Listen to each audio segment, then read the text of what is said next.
Circuit का एक बहुत ही शानदार क्वेश्चन सामने आपको फिगर दिख रहा है।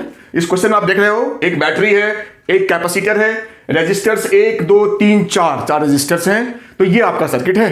पूछा क्या है कि ये जो मेरा रेजिस्टर है 2 ओम वाला 2 ओम, इस वाले ब्रांच में यहां पे जो मेरा करंट होगा आई वो कितना होगा, ये था क्वेश्चन।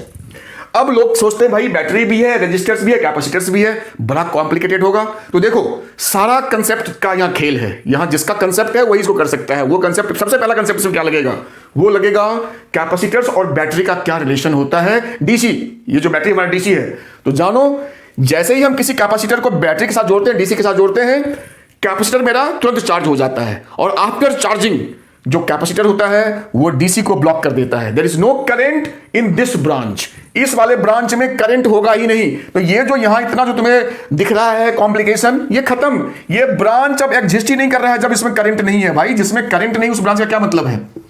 तो ये क्वेश्चन आपका बहुत सिंपल हो गया, इसको हमने हटा दिया।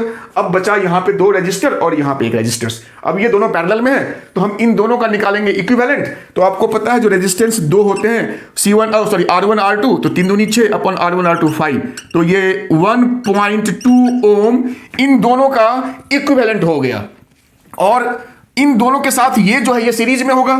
तो जो नेट रेजिस्टेंस होगा इसको मैं लिखता हूं R, वो हो जाएगा 1.2 प्लस 2.8, तो ये हो गया मेरा 4 ओम।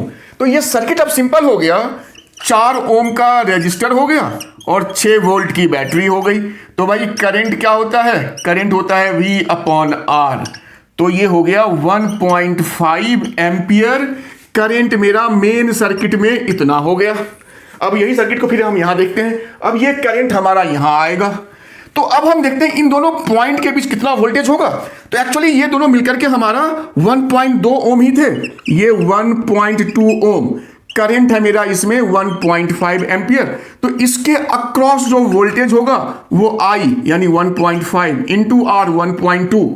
तो भाई ये हो जाएगा आपका 1.8 वोल्ट हमारा सिंपल आ गया।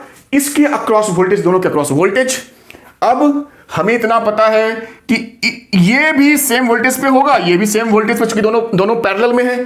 तो भाई इसमें करंट क्या होगा, जो करंट हमारा होता है आई क्या होता है वहां का वोल्टेज अपॉन वो रेजिस्टेंस। तो वहां का वोल्टेज मेरा है 1.8, रेजिस्टर मेरा है 2। तो जब सॉल्व करेंगे 1.8 अपॉन 2, तो ये 0.9 एम्पियर। तो इतना करंट जो है इस वाले रेजिस्टर से पास करेगा।